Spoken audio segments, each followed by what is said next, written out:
on this since it began. Dr. James Malatras, to my right, not a real doctor, but a PhD doctor, which still counts to be a doctor. To my left, Secretary Melissa DeRosa, who is the top state official, appointed state official. Pleasure to be with her. It's a pleasure to be in Rochester today, really Irondequoit, but for most people, they'll relate to Rochester. It's a pleasure to be in the Rochester Regional Health Facility, and I want to thank the President and CEO, Eric Bieber, very much for having us here today. We're joined by a number of elected officials. I want to thank them for being here. We have County Executive Adam Bello. Pleasure to be with you. We have that great congressman who had a really challenging position before he went to Congress because he was working in New York State government. But he's now in Washington, and we need his voice there more than ever. This is going to be a big week in Washington. We need to get the federal government to recognize the situation that state governments face and fund not just corporate America, but fund working Americans, police, firefighters, school teachers. They have yet to do that to the extent necessary, and hopefully with the leadership of the House, we'll get that done this week. We have Robert Duffy, who is former mayor of Rochester, my great lieutenant governor in the first term. Pleasure to be with him as we go forward.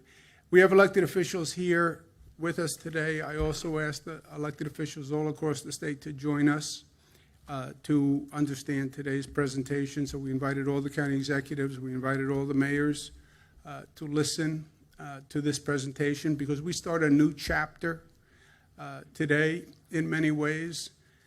It's a new phase, if you will.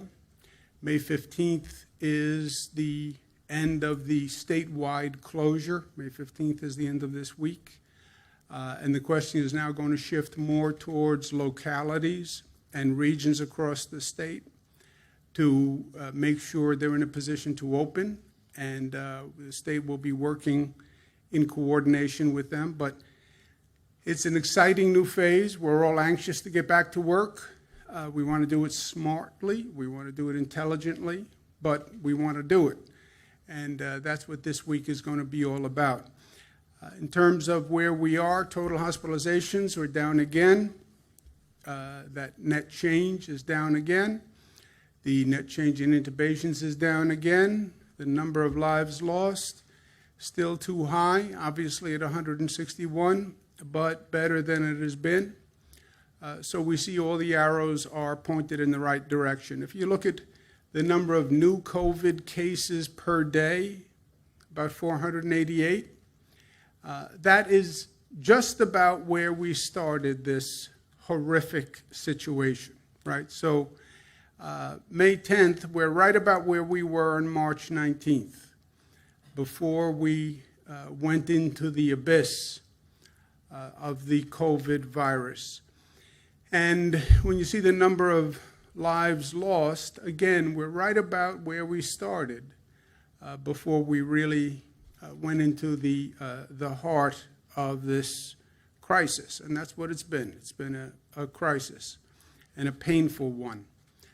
But we're coming out of the other side. So in many ways, from my point of view, we're on the other side of the mountain, right? We got hit with the virus. We saw that incline. We saw the number of cases growing. We saw the number of deaths growing. We finally hit a plateau because we did what we needed to do, and we changed our behavior, and we closed down, and we turned the corner, and then we started to come down the other side, and that was the decline. And now the decline has gotten to a point where we are just about where we started the journey. So to turn to reopening, because we have abated the worst by what we've done, and now we can intelligently turn towards reopening. And that's May 15th, that's this Friday. And local regions all across the state should start to prepare for it, and people as well. And that's what we want to start to talk about today. We're going to open when we are ready to open. What does ready to open mean? Well, first, the number of hospitalizations, the infection rates show decline. The federal government, with CDC guidelines, have laid that out, and we think it's intelligent. We accepted the federal guidance. And we have testing, tracing in place in every local region. Testing and tracing, words we never really heard before this situation, but now people hear them every day. Testing, have the capacity to do enough tests, diagnostic tests, are you positive or you're negative, antibody tests, did you have the virus, and have you resolved the virus. Have that testing capacity in place, tracing, when you find a positive case, trace it back, and then isolate the positive so you reduce the spread. Sounds simple, logistical nightmare, never been done before, but that's what testing, tracing is all about, and that has to be done region by region. That capacity has to fit every locality. We talk about being New York tough and what tough really means, and the second word in New York tough is always smart, and we have been smart through this, and we have to continue to be smart. There are 7 metrics, if you will, to get it down to a quantifiable situation that each region has to look at. First are the infection rate, the number of hospitalizations, the 14-day decline in hospitalizations, or under 15 new hospitalizations. That means you're controlling the hospitalizations. New hospitalizations under 2 per 100,000, so you know that the virus, again, is under control. Then number 4, let's learn from the past. We had a true public health emergency that we were in danger of overwhelming our hospital capacity. Let's make sure we have 30% buffer in a number of available hospital beds in case that virus takes off again on you. You want to make sure we have hospital beds, so hospitals up to 70%, but 30% available hospital beds, 30% available ICU beds. Many of the people who come in with this virus need an ICU bed. We want to make sure we have the ICU beds if we need them, God forbid. And then testing capacity, so we know what the virus spread is doing. You don't know what the virus is doing unless you are testing. And then the tracing that fits with the testing program. We've been doing more tests than any state in the United States of America. So New York is way ahead in what we're doing on testing. We've come up to speed faster. We're doing more tests per capita than any country on the globe. So we're doing very well in that regard, but you need it in every region. It doesn't help the Finger Lakes if the Capital District has enough testing. You have to have enough testing and enough tracing in the Finger Lakes. So each region has to have that in place, and we understand that. We can measure this. This has always been about data and science for us. And you can look at it, each individual region, and you will know where each region is in the state by those criteria. So you know what your infection rate is, you know what your hospitalization rate is, you know how many tests you need in place, you know how many tracers you need in place. This can be a science. It can be measured, right? And that's what we want to do. We want to demystify this entire issue. It sounds like a science fiction movie. I know. I feel like we've been living a science fiction movie. But you can also study it and analyze it because we have a lot of experience now, right? We've been living with this for months. Other countries have lived with this for months. So let's learn. Let's be smart. That's who we are. And we can do that by each region in the state. And you see, depending on the region in the state, some regions are ready to go today. They just need to get some logistical pieces in order by the end of the week. Some places are very close, Central New York, just 1 or 2 criteria that haven't been met yet. And you can do that with Long Island, New York City, all across the state. When we reopen, we're talking about a phased reopening. That's what everyone basically is doing. The question is moderating that phasing and doing it intelligently, but starting with construction and manufacturing, retail, curbside pickup, agriculture, forestry, and fishing, then to phase 2, phase 3, phase 4, monitoring all along. We start with businesses that are more essential and pose a lower risk, right? Because once you say we're going to reopen, they say, well, what first? Well, really, everybody says me first. After me first, what businesses first? Those that are most essential, and those that pose a lower risk because you can socially distance, etc. That's the matrix to make the decision. And then businesses have to do their part also. This is not a one-sided affair. Businesses have to put safety precautions in place. We understand what has to be done, how the workforce has to have personal protection. They have to be socially distanced. The workspace itself, in some cases, has to be adjusted, reconfigured. How do you have people work, but they're 6 feet apart? They don't come to a cafeteria. There's no gathering, right? That's what we're trying to avoid. And then what processes do we have in place to test those employees? Or if an employee is symptomatic, you can get them testing right away. You can then do tracing within the workforce. You look at what's going on around the country, just listen to the news. Those meat processing plants where you have hundreds and hundreds of workers getting sick. We have an agriculture plant in Madison County that dozens of people got sick. It's not about the meat or the agriculture, it's the gathering, it's the density. That's what creates the problem. So learning those lessons and making sure we don't make those mistakes here.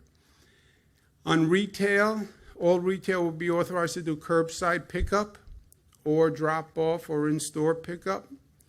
The essential retail, which has been open all along, will continue operating under the current protocols. We'll also open certain businesses statewide, which are low risk, landscaping, gardening, low risk recreational activities like tennis, drive-in movie theaters. Talk about going back to the future. Back to drive-in movie theaters. I'm okay with that, by the way. Local officials, they have to do their work and their responsibility. Testing and tracing, they have to have those systems in place. We have to have a system in place regionally to monitor the infection rate with the hospitals. That connection has to be very close. They have to know on a day-to-day basis, if not an hour-to-hour basis, how many people are walking into the hospitals. I often do conference calls with all the hospitals in the state to find out exactly what is going on, because they can tell you how many people walk through the door that morning or that afternoon. And you want to be able to watch that, and that has to be done on a regional basis.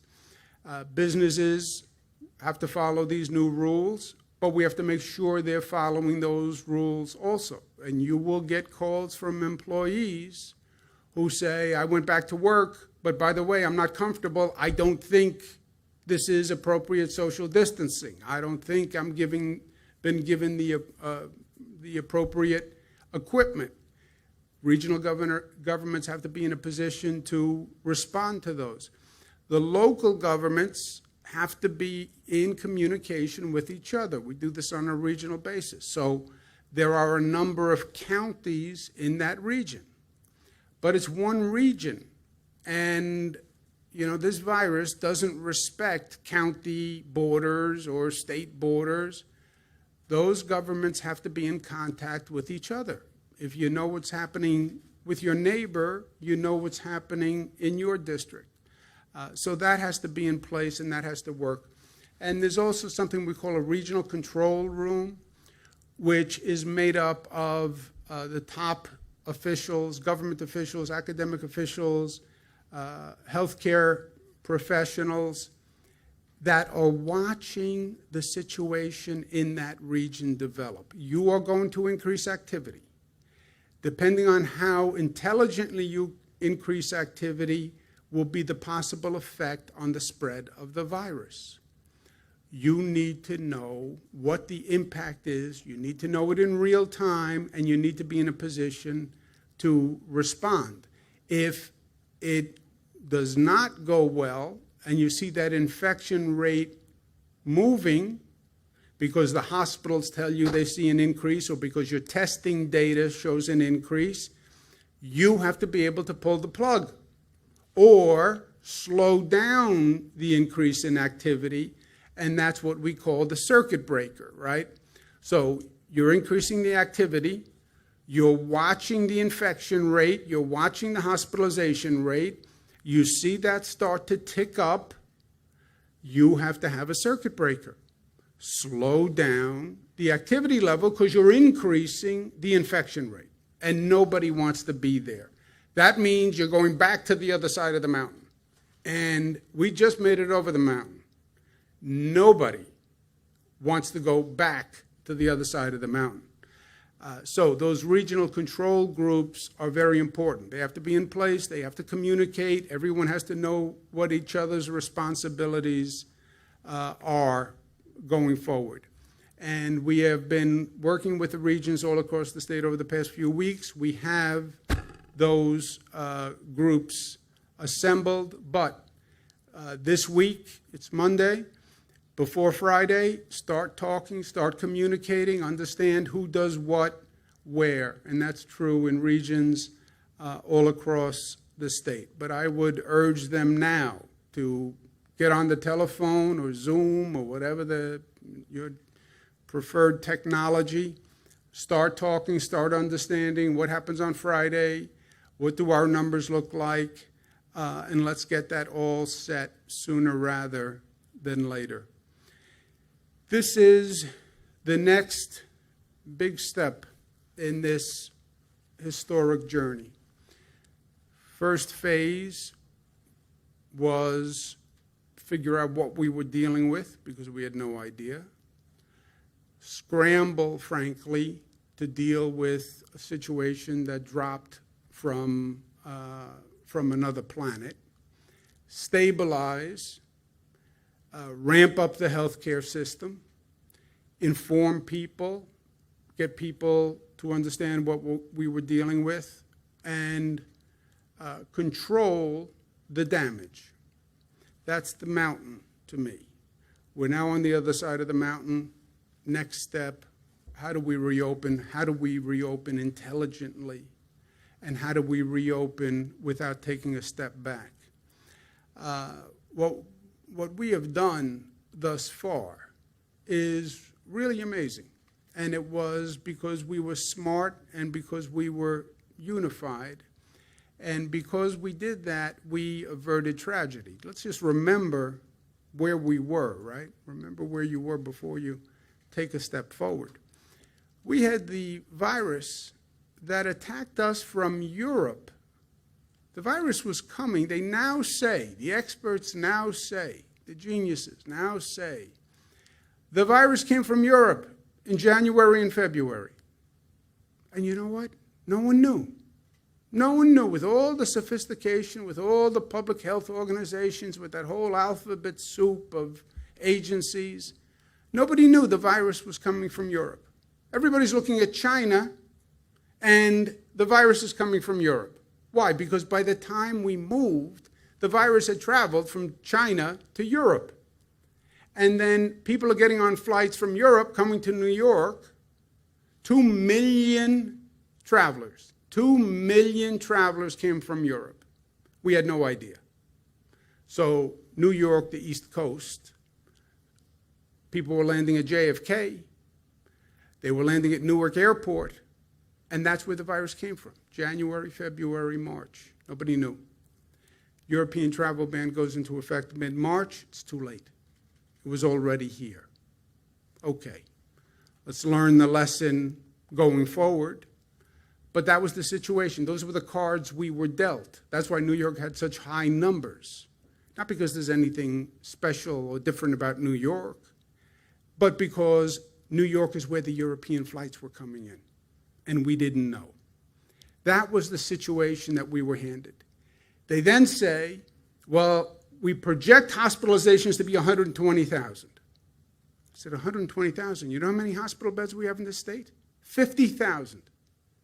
How can we have hospitalizations of 120,000 if we only have 50,000 beds, counting every bed in the entire state of New York? If you could coordinate every bed, you have 53,000 beds.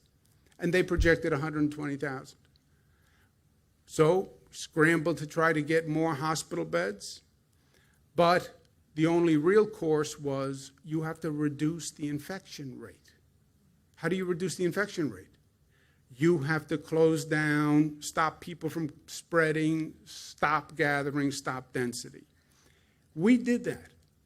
Otherwise, thousands more people would have died. Thousands more would have died. That is not rhetorical. That is not dramatic. That is a factual statement. Thousands more people would have died. We made that happen. We changed that trajectory. I didn't even know it was possible at one time. When this started, we were at a truly bad and frightening place. If we didn't change the trajectory of this virus, and we had 120,000 people show up at our hospitals, we would have made the situation in Italy look like a walk in the park. We were really at a very, very bad place. Again, through no fault of our own. Virus came from Europe. Whoever would have figured that? Somebody should have, but above my pay grade. We changed the trajectory dramatically by what we did. And that was smart. But we have to stay smart. And we have to stay united. You look at what we've done. New York, the cases are now on the decline. You look at the rest of the nation outside of New York, the cases are still on the incline.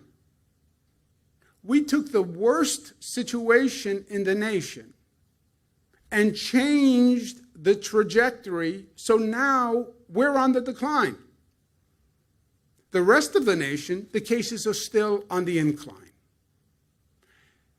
That is because of what the people in this state did. If you had said when we started this, yes, we have more cases than anyone else. Yes, we had this European virus attack us and nobody expected it. But we're not only going to change our trajectory, we're going to change the trajectory more dramatically than any place else in the nation. And when you look at the nation compared to New York, you're going to see us on the decline, the rest of the nation on the incline. People would have said it was impossible, but we did it. But we have to stay smart. On this next phase, we have to learn from the mistakes that others have made. And we're not the first to reopen. And that's a good thing, because you can look around and learn. Other countries reopened too fast. They didn't have controls in place. And they reopened, and then they had to slow down or they had to stop. We don't want to do that. We want to monitor our reopening, so if there's any change, we can immediately calibrate it. Some states have not coordinated their actions. So you have one county doing this, another county doing this. You've confused the general public. And by the way, Monroe County cannot open in and of itself. Onondaga County cannot open in and of itself. Albany County cannot open in and of itself. There is no county-by-county plan here. It has to be coordinated, and it has to be at least in a region. And we did that. Other states didn't. It was smart. And there's one set of rules, and the public has to understand the set of rules. Some states are opening even though they haven't met the CDC guidelines. which I don't even know how that happens. The federal government says, here are the CDC guidelines, which are basic health guidelines. Some states don't meet those guidelines, and they're opening anyway. Well, there's a lot of pressure to open. I know, but pressure doesn't mean you act unintelligently, right? Some states opened and then saw a rush of people from surrounding states. We've talked about that here, the concept of an attractive nuisance. Finger Lakes opens. You can't open up an attraction or a site that will be attracting people from outside the region, and then you have a problem you never encountered, right? So that's something to watch. And some places never really made the people part of the plan. And that is a fundamental mistake, because we are not at a point where government is going to solve anything, frankly. This is people who are solving the problem. Personal opinion as opposed to facts. I did one thing right as governor that I'm proud of. I got the people involved in this situation to a greater degree than they have been involved probably in modern history. Probably in modern history. From day one, this was of such a magnitude that unless people engaged and understood and bought into this, government was impotent. State government can't enforce any of these things that we did. Stay in the house, close every school, close every business. State government can't enforce that. People had to understand the facts, and people had to engage in governing themselves in a way they hadn't in decades. I don't know what happened. I'm still trying to figure out when government got to a place, or when society got to a place where people would accept the lack of professionalism from government, the lack of competence from elected officials. I don't know when government became so political, and it all became about rhetoric rather than actual competence. But it happened somewhere along the way. That government could not handle this situation. People had to get engaged. People had to be informed. And that's the one thing I did right. Now, they got engaged because it mattered. This is not an abstract issue. You're talking about people's lives and people's health and the health of their children. So they were interested. They were engaged. But they were also informed. And I worked very hard every day to make sure they knew the facts. Trust the people. Lincoln, right? An informed public will keep this country safe. True. And that's exactly what happened here. And that's what we're going to continue to do. People need to be part of this. The whole plan that we're outlining today is all down. It's online. It's in a book. People need to understand exactly how we do this second phase. Just the way they understood how we were going to get over that mountain and how we were going to flatten the mountain, they have to understand now how we reopen. And they have to be part of it. Understand the plan. Hold me accountable. Hold me accountable. Hold your local officials accountable. But people have to be part of it. And they have to know the facts and know what we're doing. Because it's going to come down to how people react and how people behave. And if they understand what we're doing, they will do it. Just as I couldn't enforce any of this on day one, the local officials are not going to be able to enforce it either. Nobody's going to mandate personal behavior. People have to wear a mask. People have to be smart when they show up at work. People have to be smart when they shop. They have to understand this is not the floodgates are open. Go back, do everything you were doing. Be smart. Nobody's going to protect your health but you. No one's going to protect your children's health but you. Well, children aren't affected. Oh, really? That's another fact that they're going to change on us. Now we're worrying about, we have 93 cases that we're investigating of young children who have COVID-related diseases. So this is about keeping yourself smart and keeping yourself healthy and keeping your family healthy. We'll do everything we can. But you have to be New York tough. Smart is the first word after tough. United, disciplined, loving. Thank you for being here. Any questions? Governor Cuomo, what will Friday look like, May 15th? Can people just report for work at a construction or manufacturing company that's qualified to open at 9 a.m., start a business? And can a whole staff return, or who will give those answers? That is going to be, as I said, this is now a shift, right? We're sort of going from phase one, which was basically a state-controlled, one set of rules all across the state. That was phase one. This reopening phase is locally driven, regionally driven, and regionally designed. So the businesses that can open are the businesses that are approved by that region and approved with these conditions, right? Every business that reopens is going to have to meet certain conditions. The state set a certain number of conditions. Local governments may add additional conditions to those businesses and how they open. And that has to be done on a region-by-region basis. They'll get that information sometime prior to Friday. Yes. Governor, Yes. how long do you anticipate being at each phase? You know, obviously, a lot of the big businesses in our area, in any area, is phase two. So how long do you anticipate it taking to get to that point? It will be determined by the facts and the numbers as you go along, right?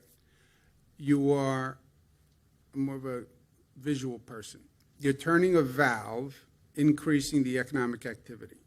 Your question is, how fast can we open the valve? You have a dial right next to the valve that says infection rate. You have another dial that says hospitalization rate. You can open that valve as fast or as slow to keep that infection rate below 1.1, which is what they call outbreak. If it hits 1.1, it means the virus is increasing exponentially. So watch that dial, watch the hospitalization rate, and the timing of phase one, phase two, phase three, it's determined by those two dials. It's determined by those facts.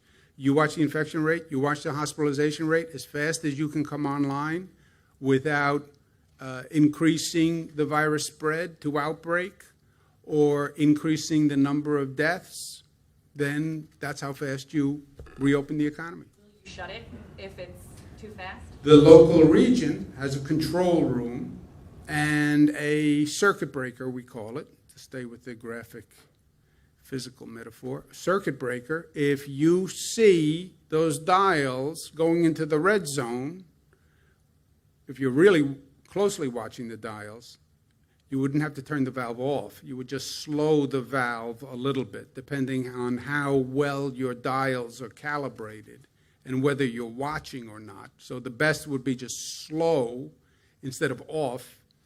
But if the dials go into the red zone, circuit breaker, turn the valve off until you get the dials back under control. The whole ride across the mountain has been getting the spread of the infection under control, what they call the infection rate, how fast it's spreading. It has to be under 1, which is one person who is infected infects less than one other person, right? You have to keep the infection rate below that, and you have to keep the hospitalization rate at a manageable level. You can't overwhelm your hospitals, period, because then people die, and that is a universal bad thing. You watch those two dials, and you calibrate it locally. Well, how fast can you open? Nobody knows. it also depends on how smart you are in the opening. Now, if you open businesses and the employees are smart and the business owners are smart, well, then theoretically nobody should get infected, right? You should be able to go to work, be 6 feet apart from everyone, have the right precautions, nobody gets infected. You do it wrong, you're at the meat processing plants and the poultry processing plants that we've seen across the nation. You open up, everybody goes to one place, a few people have the infection, and now you have 1,000 workers infected. How did that happen? It was improper precautions in the workplace. So it depends on how businesses do, how employees do, and then you watch those dials. As fast as you can reopen. Just watch the dials. Governor Cuomo, as businesses are coming up with these reopening plans and we move on from phase 1 to phase 2, how long will the businesses in each phase keep these plans in place? Like, say, how long will they have to stay 6 feet apart, or when will it be okay to maybe lift those plans? It depends on the facts. You'll know. You'll watch. Your basic question is, when do we don't have to worry about the virus anymore? I hope it's tomorrow. I doubt it's tomorrow. It depends on how good we are at reducing the spread and controlling the spread. It's how smart we are. It's our actions, our behavior. That's why I come back to who slowed the spread in the beginning? The people of this state. Nobody else. There was no government action. It was an unprecedented action of the people, presented with the facts, informed and engaged. Hasn't happened in my lifetime. Hasn't happened in my lifetime. I've never seen this situation before, where people actually did what the Founding Fathers thought they would do, that they would really care and really get engaged and really get informed and really act on what they believe. For so many years, what government did was just irrelevant or overly political, or you didn't believe anyone, you didn't trust anyone, so they just tuned it out, right? I have to live my life. I can't watch this sideshow called government politics. Yeah, well, now it's a matter of life and death, and they got engaged. I'll tell you something else gratuitously. I also believe if we actually learn from this moment, we talk about reimagining New York so that we don't just build back, we build back better, and we're going to do that. I also think this is a moment that could change history in this country for the better. You, whoever the you is that started this virus, you had a wake-up call for this country and a moment in history that people have never gone through before. You stopped the country. You stopped the economy. We call it pause in New York. You put people's lives on pause. And everyone went through a period of turmoil and stress and reflection on their own personal lives, their family lives, their whole situation. Government, society, I think this is going to be a reevaluation all across the board. And I think we can be the better for it. I believe that. I believe we individually can be the better for it. I believe my kids are going to be the better for it. I believe I am going to be the better for it. I believe my family is going to be stronger for it. And I believe the state is going to be better for it on an individual and a collective level. And I think people are going to think about society and government differently than they ever did, because it really, really matters now. And they understand how government can make a significant difference in their lives.